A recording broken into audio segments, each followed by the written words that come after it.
तो बोलो सच्चे सबसे अच्छे, बोलो शनिदेव, बोलो साहब जय शनिदेव। कहाँ से आप आए हैं? मैं राजस्थान का रहने वाला हूँ, भरतपुर का। तो भरतपुर से आप आए हो? अब मैं रहता हूँ ना समौली मंडोली, प्रेमनगर मतलब गाजियाबाद से। हाँ क्या होता था इनको? और प्रॉब्लम थी पैरों से चला नहीं जाता। पैरों में प्रॉब्लम थी, पैरों से चला नहीं जाता था, लेकिन अब तो मेरे पास ये चल के आए हैं। आप कौन सी बार लेके आए हो अपने पिता को? मेरी बार चौथी बार ले गया। चौथी बार लेके आए हो। तो चौथी बार में कितना आराम इनको आ गया? तकरीबन बहुत आराम आ गया। पहले चल नहीं पाते थे, अब घूमने फिरने पहले नहीं पाते थे। कितने दिनों से चले नहीं थे? काफी टाइम हो गया। जैसे कितने साल, कितने दिन, कुछ पता है? 5-6 साल हो गए। 6 साल से ये उठ ही नहीं पाए थे, चल नहीं पाए थे। 2014 से उठ नहीं पा रहे थे आप? क्या हुआ था अचानक आपको? वो क्या बोलते हैं, माइंड अटैक आया था। अच्छा अटैक आया था। लेकिन अटैक पे हमारा क्या प्रभाव, क्या कहते हैं कि आगे चलने लगे? ना वो आया था, डेमेंस हो गया था ना वो। फिर वे डैमेज सदा के लिए क्यों नहीं हुए? मतलब फिर पैर में जान कहाँ से आ गई, ये तो बताइए आप मुझे। कहीं कुछ बाकी रह गया ना इसका मतलब? डॉक्टर से कुछ छूट गया? अरे बाबा की छड़ी का चमत्कार आप देखेंगे अभी।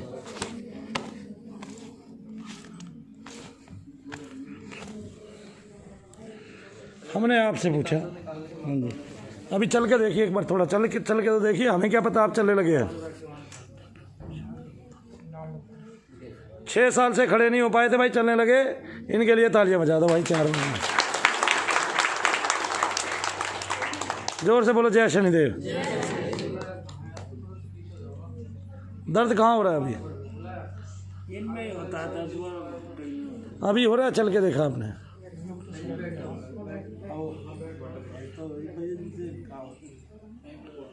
अब कुछ वजन भी घटेगा ना थोड़ा, अभी कुछ वजन भी घटेगा थोड़ा, तो आपको और लाभ मिल जाएगा। मैंने झाड़ा लगा दिया है बाबा का, बाबा की अर्जी कर देते हैं। आप स्वस्थ रहें, सुखी रहें, अपने घर में अपने बच्चों के साथ खुश रहें और भगवान का नाम आप लेते रहें। जय शनिदेव। और सुनो भाई, ये दरबार ऐसा है, यहाँ झूठ नहीं चलता ना, हम झूठ परोसते हैं किसी को। हम ये नहीं करते कि हमने मरा हुआ व्यक्ति जिला दिया, ना मरे हुए व्यक्ति को कोई जिलाता है, और ना व्यक्ति मरता है भूत प्रेत से। ये भी बता देता हूँ, आदमी को 50-50 साल तक भूत प्रेत होता है तो भी व्यक्ति नहीं मरता है भूत प्रेत से। व्यक्ति कम मरता है भूत प्रेत से। जो प्रेत केवल जहर खा के मरा है, फांसी खा के मरा है, वो वैसा ही विचार आपको देता है आपके शरीर में प्रविष्ट होने के बाद कि चल उठ जहर खा, चल उठ फांसी खा, और चल उठ ऊपर से कूद जा। जो जिस तरह मरा होता है वो वैसा ही विचार आपको देता है। वरना तो प्रेत को आपका शरीर चाहिए, वो इसलिए आपको जिंदा रखता है और आपके शरीर में अपनी प्रविष्टि मजबूत करता है। ठीक है। लोग क्या करते हैं, लोगों की अगर आप वीडियो भी देखेंगे ना कि मरा हुआ व्यक्ति जिला दिया, आप देखेंगे उसमें एडिटिंग हो रही है। रोने की आवाज़ की अलग एडिटिंग कर देते हैं, उसकी आवाज़ की एडिटिंग कर देते हैं। मनु भैया के यहाँ कोई एडिटिंग होती है? जो होता है वो साथ साथ होता है, और जो हो गया वही रहेगा। आप वीडियो में यहाँ भी देख रहे हैं, घर पे भी देख रहे हैं कि वीडियो बदली नहीं ना, वीडियो में थोड़ी सी भी मिक्सिंग हुई। हमने ना मिक्सिंग करनी है ना डबिंग करनी है। आगे ना समझ में? हम फिल्में नहीं बना रहे हैं, हम निगेटिविटी को बता रहे हैं। भारत में निगेटिविटी इस रूप में है, और उसका प्रचार प्रसार नहीं कर रहे हैं। मतलब उसमें ज़रूरी नहीं किसी के बाल खुले, हिले, कोई घूमे, कोई ऐसा विचार करे। ठीक है ना? ये सारी चीज़ें बकवास हैं, ढकोसला है, नाम अंधविश्वास फैलाने वाले हैं। ठीक है। हम बस ये बताने वाले हैं डॉक्टर को भी, जैसे डॉक्टर ने इनको बीमारी बताई थी, लेकिन बीमारी के साथ अगर निगेटिविटी है तो ये 6 साल से नहीं चल पा रहे थे। निगेटिविटी निकली तो ये चलने लगे कि नहीं चलने लगे? बताइए। चलने लग गए। और हम तो नहीं बता रहे, इनके बेटे ही बता रहे हैं। हमने तो बस पूछा है कि बाबूजी चलने लगे, आपको आराम पड़ा? तो उन्होंने कहा हाँ उनको आराम पड़ा। हमने तो ये भी गौर नहीं किया कि ये कभी चल के नहीं आए थे हमारे पास। आगे ना समझ में? आप ही बताते हैं, तब हम बताते हैं आगे कि भाई हाँ ये व्यक्ति चलने लगा है। और यह चमत्कार नहीं है, कोई दुनिया में चमत्कार कर ही नहीं सकता। ठीक है। सब जालसाजी है। क्या है? जालसाजी है। ये चमत्कार नहीं है। हम नेगेटिविटी को निकाल रहे हैं। डॉक्टर ने बुखार को निकाल दिया, आज डॉक्टर दवाइयाँ दे दे के कोरोना भी निकाल रहे हैं शरीर से। निकाल रहे हैं कि नहीं निकाल रहे हैं? निकाल रहे हैं। तो जो कोरोना निकला है तो फिर इससे बड़ा चमत्कार क्या माने? एक ऐसा तत्व, ऐसा वायरस जो दिखाई तो दे नहीं रहा है, जिसका जीवित होना भी पता नहीं है कि नहीं है, और वो पूरे शरीरों को नष्ट करता हुआ चला जा रहा है, लोगों को मारता हुआ चला जा रहा है, और उसके लिए सरकार को कितने अचूक प्रबंध करने पड़े, है ना। तो इस तरह से जब आप सत्य का साथ देंगे, सत्य पथ पर रहेंगे, जैसे वो गए हैं तो उनको कुछ बताया था आपने जो मैं गए, अगर किसी को कुछ नहीं होता है तो आप देखते हैं कि यहाँ ये बता दिया जाता है भाई आपको, या आपका आपकी जो चीज़ है वो हमें नहीं दिखाई दे रही, या आपको हमारी कोई भी चीज़ नहीं है। लेकिन झूठ नहीं बोला जाता, ऐसा कुछ भी नहीं परोसा जाता। आप देखते हैं कि लोग मरे हुए व्यक्ति को जीवित करते हैं, भाई मरता कोई नहीं है, शरीर में प्रेत था वो बेहोश कर दिया, ऐसे कितने आते हैं। और माँ बाप अपनी बेटी की वो अवस्था देख के घबरा जाते हैं जब आप सांस ही नहीं लेने देते। ऐसे कितने लोग हमारे पास आए हैं जिनको उनके दरबारों में कभी तरजीह नहीं दी गई है, वो एक तरफ बेहोश पड़े रहे तब भी उनको नहीं देखा गया, मरे चाहे गिरे। इसका मतलब आप क्या करते हैं, आप ढोंगो ढंगोसला करते हैं। लेकिन ये सत्य का दरबार है, और ब्रह्मांड का सबसे बड़ा सत्य चैनल भी है हमारा। क्या है? सत्य चैनल है। क्यों? जैसा है वैसा ही दिखाया गया है, आपको फालतू की बातें नहीं बताई गई है, आपको धरा पे रखा गया है, कोई चमत्कार यहाँ नहीं होता है, ठीक है ना। और हम सारे काम नहीं करते हैं, केवल निगेटिविटी निकालते हैं, वो चाहे पितृ रूप में हो और चाहे प्रेत रूप में हो। रूप एक ही है, फॉर्म एक ही है, पितृ और प्रेत एक ही फॉर्म है। और क्योंकि वो भी हम पितृ नहीं कह सकते जब तक वो श्वेत ना हो। हमने पितृलोक को और पितृदेवता को गलत समझा है, हमने समझा इस फॉर्म में है। जो मर रहा है वो प्रेत बन रहा है, पितृ नहीं बन रहा है। पितृ जो बन रहा है वो थोड़ा ऊंचा लेवल होता है, देवताओं से भी ऊंचा लेवल होता है पितरों का। क्यों मान होता है? क्योंकि उसने नई नई मानव योनि, सम्मानित योनि, जो दुनिया में सबसे ज़्यादा सम्मानित है, जिसके लिए देवता भी तरसते हैं, वो भोगी थी। इसलिए देवलोक से ऊपर पितृलोक को रखा गया, वहाँ पे आपके पितृ होते हैं। यहाँ पे ये जितने भी है ये सारे प्रेत हैं। बेशक आपके घर के हैं, आप उनको पूर्वज कह देते हो, आप उनको पितृ कह देते हो, और उन्हीं की अगर वे पितृ हैं तो उनकी देवताओं से ऊपर की श्रेणी है, तो फिर वे इस योनि में क्यों है? फिर आपको उनके लिए भागना क्यों पड़ रहा है? आ गया समझ में? मतलब यह है कि सब प्रेत ही हैं, ठीक है। और पितृलोक जो है वो देवलोक से भी ऊपर है, आगे ना स्वर्गादि लोकों से भी ऊपर है पितृलोक, अगर आपने अपने ग्रंथ पढ़े हैं तो। और हम मजबूती से पढ़ते हैं कोई भी चीज, ठीक है ना, ऐसे। और भ्रम नहीं, भ्रांति नहीं कोई भी। और यहाँ जितने भी हैं सारे प्रेत ही हैं। यहाँ भी स्वच्छ आत्माएं रहती हैं पृथ्वी लोक पर, वो प्रेत योनि से थोड़ा बाहर रहती है। वो जो पूजनीय है, वो जो चली गई है। हमने स्वयंभू भगवान नहीं बनना मनु भैया ने। मनु भैया हाड़ मांस के वही व्यक्ति हैं जो आप हो, कुछ भी बदलाव नहीं है। वैसे सवेरे टॉयलेट जाते हैं, वैसे ही नहाते हैं, वैसे ही सारा काम करते हैं, कुछ नहीं है, आपके जैसे ही है, हालांकि से कुछ नहीं है। विशेषता क्या है? विशेषता ये है कि हमें शब्द की शक्ति का पता चल गया, और वो शब्द की शक्ति मैं आपको बता रहा हूँ। और निगेटिव धाराओं का पता चल गया कि वो शरीर में बहती हैं, और हमें उनको बहुत आदर के साथ बाहर निकालना है, उनको स्वच्छ करना है, उनका आदर भी करना है, उनको जलील नहीं करना है। जलील कैसे होती है? जैसे आप हवन कर रहे हैं, साथ में गाना बजा दिया, इससे वो आत्माएं जलील होती हैं। उनको एकांत चाहिए होता है, एकांत के लिए वो आपके शरीर में घुस जाती है। और देखो, जिसके शरीर में घुस रही है उसको उसके शरीर से एक ही चीज चाहिए, एकांत चाहिए, खाना पीना स्वस्थ चाहिए, आप देखोगे। और उसको दर्द होती है, ये जो पीड़ाएं हमें हो रही है, ये प्रेत की पीड़ाएं हमें हो रही है, क्योंकि हमने प्रेत को ग्रहण कर लिया है। अगर हम प्रेत को ग्रहण ना करें तो पीड़ा मामूली है, लेकिन जब हम प्रेत को ग्रहण कर लेते हैं तो उसकी पीड़ा ज्यादा है। इसका मतलब ये ऐसी योनि है भगवान ने बनाई है जिसको कर्म का ऐसा फल मिलता है, चूक फल मिलता है, जिसमें पीड़ा ही पीड़ा है। प्रेत का जो संसार है वो पीड़ाओं का संसार है। अगर पीड़ा ना हो तो प्रेत योनि बेकार है। तो इसलिए प्रेत योनि पीड़ा से जुड़ी हुई है। किससे जुड़ी हुई है? पीड़ा से। उसको कष्ट है, जब वो आपके शरीर में रम जाता है तो उसके कष्ट आप झेलते हो। कौन झेलता है? आप झेलते हो, क्योंकि आपने उसको अपना शरीर का अंग मान लिया है। और अंग कैसे मान लिया? कि आपने अपने हथियार डाल दिए हैं। इसलिए हथियार नहीं डालने, अपना संकल्प लगाना है, ठीक है। वो पीड़ा प्रेत की बढ़ जाती है क्योंकि उसको चाहिए होता है एकांत। और लोग बजाते हैं ढोल। लोग क्या बजाते हैं? लोग करते हैं शोर। क्या करते हैं?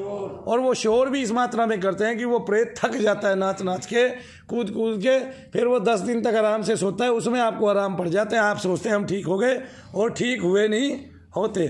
चीज को जड़ से खोना है, मेरे पास आओ और धीरे धीरे अपना जाप कराओ। जिसको जितना फल देना होगा भगवान ने दे देंगे। कोई एक आध अटका भी रह जाएगा, वो ये ना समझे कि कहीं जाके ठीक हो जाएगा, क्योंकि यहाँ से जो भी आज तक गया है 12-14 आदमी आज तक कहीं ठीक ही नहीं हुए। मैंने ये देख लिया है सारे संसार में है। और वो सारा संसार भ्रमित करता है। हवन में गाने चला रहे हैं नचाने के लिए, हवन में गाने चला रहे हैं, प्रेतों की आवाज़ वाले हवन में गाने चला रहे हैं, ठीक है। ढोल बजा रहे हैं, स्पेशली गाने चला के आपको हाजिरी दिला रहे हैं, बड़ी बड़ी शैडो में बैठ के, है ना, बड़ी बड़ी जगहों पे बैठ के अपने आप को स्वयंभू भगवान बना रहे हैं। ऐसा कुछ नहीं है। नाच नूच के 10 को आराम पड़ गया, आज आपकी वीडियो बना ली, कल आपके साथ वही हाल है, आपका बुरा हाल हो गया, तो भाई क्या बताएंगे, है ना। चीज मूलतः कट नहीं रही है, ना उनके बंधन तक खुल रहे हैं। तो इसलिए प्रेत को पहले जानो वो है क्या आखिरकार, ठीक है ना, इस तरह से। और कोई भी यंत्र इस तरह का नहीं है। यंत्रों की पुस्तक लो और उसमें यंत्रों के प्रकार देखो, ठीक है। कोई आदमी किसी वस्तु पर अगर अपनी कोई आकृति बना के ये कहता है ये यंत्र है, ऐसा कोई भी यंत्र हमारे यंत्र मंत्र तंत्रों के किसी भी ग्रंथ में नहीं छपा हुआ, ना ही बना हुआ। ओम लिख देने से भी यंत्र नहीं बन जाता है, ओम लिख देने से यंत्र बन जाता है? भगवान तो यंत्र मंत्र और तंत्र। अब जो तंत्र है मैं बताता हूं, वो तम का स्वरूप है ना, और जो यंत्र है वो रज का स्वरूप है, और जो मंत्र है वो सत का स्वरूप है, ठीक है। एक तमोगुणी है, एक रजोगुणी है और एक सतोगुणी है, ठीक है। तमोगुणी कैसे है, रजोगुणी कैसे है, ये भी मैं बता देता हूं। आगे तंत्र से तमोगुण उत्पन्न होता है, काम उत्पन्न होता है, और तंत्र से काम दबता नहीं है। तंत्र को यूज ही लोग जो है उस वासना को भड़काने के लिए करते हैं, और वैसे ही काम करते हैं तंत्र से। क्या क्या काम करते हैं तंत्रों से मैं बता देता हूँ। वशीकृत करते हैं, वशीभूत करते हैं, वशीकरण करते हैं। और जो महिलाएं जो है लड़कियां लड़कों पे वार करती हैं, लड़के लड़कियों पे वार करते हैं, स्त्रियां अन्य पर पुरुषों पे वार करते हैं उनके द्वारा। और ऐसे समाज में बहुत सारे निठल्ले लोग बैठे हैं जो केवल इन्हीं क्रियाओं को सिद्ध करते हैं और गलत तरीके से पैसे कमाते हैं। अब बात आई यंत्र तंत्र की, तो तंत्र जो क्रिया है वो भी असात्विक है। उसमें भी कैसी कैसी क्रियाएं हैं आप जब समझोगे, मतलब औरत के रज से, कौवे की कलम से, कौवे के पंख की कलम से आप यंत्र बनाते हैं या तंत्र बनाते हैं, और देखिए कैसा उसका प्रभाव होता है आपके जीवन में, जो है ना घोर कष्ट बढ़ जाते हैं। लेकिन मंत्र से हमेशा सात्विकता उत्पन्न होती है, लेकिन मंत्र को भी असात्विक इन लोगों ने कर दिया है, क्योंकि यंत्र और तंत्र दोनों एक ही मंत्र पे भी काम कर जाते हैं, लेकिन लोगों ने मंत्र को भी क्या कर दिया है, कलुषित कर दिया है। आपको मंत्र से स्वच्छ काम लेना है, स्वच्छ कामना रखनी है, अपने मोक्ष की कामना रखनी है, हीन भावना रखनी नहीं है। जैसे मैंने जो आपके शरीर में प्रेत है उनके उद्धार की कामना रखी हुई है, आपका भी उद्धार होता है इससे और उनका भी उद्धार होता है। वे आत्माएं मलिनता छोड़ सात्विकता की तरफ दौड़ती हैं, उनका अग्नि तत्व खत्म होता है और वो मुझे दुनिया भर का आशीर्वाद देती है, साथ में आपको भी दुनिया भर का आशीर्वाद देती है। क्यों? अब आपको आशीर्वाद देने का मतलब क्या है? क्योंकि आप जहाँ जहाँ जा रहे हैं वहाँ ढोल बजाया गया, वहाँ उनको पीड़ा दी गई, वहाँ उनको और कलुषित कर दिया गया, जिससे उनकी आत्माएं आपको श्राप देती है। और वो आपके शरीर से आए तो इसलिए थे कि शायद ये मेरी मुक्ति करा देगा, और फिर और भी नहीं निकल पाता है, और अपने संकल्पों से, बुरे संकल्पों से वो मुक्ति नहीं पाता है, और यहाँ पर बुरे संकल्प खत्म कर दिए जाते हैं। इसलिए पीड़ा तो आपको पहले से थी, पीड़ा 16 साल से भी थी, 18 साल से भी थी। देखिए एक चमत्कार होता है, चमत्कार फिर मैं नहीं कहूँगा, लेकिन ये संयोग है, एक संयोग होता है कि मेरे पास एक महीने में 3 बसंती आती हैं, तीनों की उम्र 60 साल से ऊपर होती है, और तीनों 4-4 दिन में बिल्कुल ठीक हो जाती हैं। क्या हो जाती हैं? ठीक हो जाती हैं। तीनों का नाम बसंती था, तीनों माताओं का क्या था? अब वो तीनों ही ठीक हो गई और 4-4 दिन में ठीक हो गई है। अब ये संयोग है, ये कह लीजिए कि उनका पिंड छूटना था और मनु भैया का हाथ लगना था, और वो आ गई संयोग से और तीनों ही ठीक हो गए। लेकिन किसी की 6 वर्ष पुरानी क्रिया अभी 10 से 12 बार में निकलेगी। आगे समझ में? किसी की 1 दिन पुरानी क्रिया 1 दिन में ही निकल जाएगी और 10 दिन में निकल जाएगी। किसी भी क्रिया का, किसी भी प्रेत का एक समय निश्चित है, आपकी तेजी से वो नहीं होने वाला। लेकिन यहाँ आप आते हैं, अपनी चीज़ से आप जल्दी से मुक्ति पाते हैं। और एक जो साइंटिफिक तरीका है इसका, जो भगवान की ओर से निश्चित तरीका है, उससे मुक्ति पाते हैं। भगवान की ओर से निश्चित तरीका क्या है? आपने देखा होगा, एक प्रेत का उद्धार श्रीमद् भागवत कथा सुनाने से होता है, यानी कि भगवान का नाम सुनाने से। अब नाम सुनाने के बहुत सारे फायदे तो आपने देखे। ये नाम महाराज ही तो है जो पार उतारते हैं इस दुनिया से, आगे ना इस मानव योनि से, और मोक्ष की गति कराते हैं। आपको ईश्वर के अंदर निश्चित कर देते हैं आपका स्थान, कि आप ब्रह्म में हैं तो ब्रह्म की प्राप्ति आप करेंगे ही करेंगे। और वो नाम महाराज ही कराते हैं, बिना नाम के कोई गया ही नहीं है। आगे ना बिना नाम के कोई नहीं जाता। जो उसकी ओर उन्मुख होता है, तो वो अगर मुख से भी नाम नहीं लेता तो उसके अंदर से नाम महाराज उत्पन्न हो जाते हैं। उसके अंदर जो ओम ध्वनि चल रही है, ओंकार ध्वनि चल रही है, जिसमें बार बार विस्फोट होता है शुरुआती दौर में, और जो आपको शून्य मार्ग की तरफ लेके दौड़ती है, बिंदु मार्ग की तरफ लेके दौड़ती है, जिसको सुनने से आपका शरीर बार बार रोमांचित होता है, आपका आत्म तेज बढ़ता है, आपकी कुंडलिनी शक्ति बार बार जागृत होती है, और आप समाधिस्थ हो जाते हैं। एक दिन उस नाम महाराज की प्राप्ति आपको हो जाती है, और वो ओंकार की ध्वनि है। तो नाम तो आपको लेना ही लेना पड़ेगा, नहीं भी लेंगे तो आपको नाम तक पहुंचना पड़ेगा। यानी कि जब वो जब खुद होने लग जाए आपके शरीर में, अंदर से आपको सुनाई देने लग जाए। और सुनाई तो खैर वो एकांत में भी दे देगा, कोई जोर से थप्पड़ मार दे, और जैसे फिर वो सुनने की आवाज़ आती है ना, वही शब्द हमारे अंदर चलता है। लेकिन चूंकि हमने अंदर की तरफ अपना रुझान नहीं किया, अंतर्मुखी हुए नहीं, तो वह हमें सुनाई नहीं देता, और हम क्या हो रहे हैं, सामाजिक हो रहे हैं। और फिर मैंने देखा है कि कोई यहाँ आता है, मेरे यहाँ आता है, उसको नाम सुनाई देने लगता है। जल्दी हम नाम बताते हैं, नाम जाप करना, तो उसको अंदर का नाद सुनाई देने लगता है, उसको भ्रम हो जाता है मेरा प्रेत नहीं कटा है, वो कुछ कुछ कहता है मेरे कान में, क्योंकि वो नाद शुरुआती दौर में बदलता रहता है। फिर हम पूछते हैं दर्द हो रहा है, वो कहते हैं नहीं, दर्द तो बिल्कुल भी नहीं है। तो मैंने कहा आप नाद सुन रहे हैं। फिर हम उनको नाद की ऐसी तरकीब बताते हैं कि आप ऐसे नाद सुन पा रहे हो, और नाद से आप स्वच्छ होते जा रहे हो। अब उसको दाहिने कान से आपने सुनना है, क्योंकि बाएं कान से जब आप सुनते हैं तो काल की गति की ओर जाते हैं, और जब दाहिने कान से सुनते हैं तो आप मोक्ष गति की तरफ चले जाते हैं। तो दाहिने कान से ही उसको सुनना चाहिए। तो ऐसे नाम महाराज के साथ साधन करते हैं तो उस प्रेत योनि का उद्धार हो जाता है। जैसे श्रीमद् भागवत कथा में भगवान के नाम की तो चर्चा है, अब मंत्र से हम उसको और तीव्रता से कर पाते हैं। क्योंकि श्रीमद् भागवत कथा के एक अध्याय, मतलब सारे अध्याय को पढ़ने के बाद केवल एक प्रेत की मुक्ति होती है। क्या होता है? एक प्रेत की। और नाम महाराज से हम कितने ही प्रेतों की मुक्ति कर देते हैं, कितनी ही प्रेत योनि से उसको बाहर कर देते हैं कुल सहित। बोलो सच्चे सबसे अच्छे शनिदेव।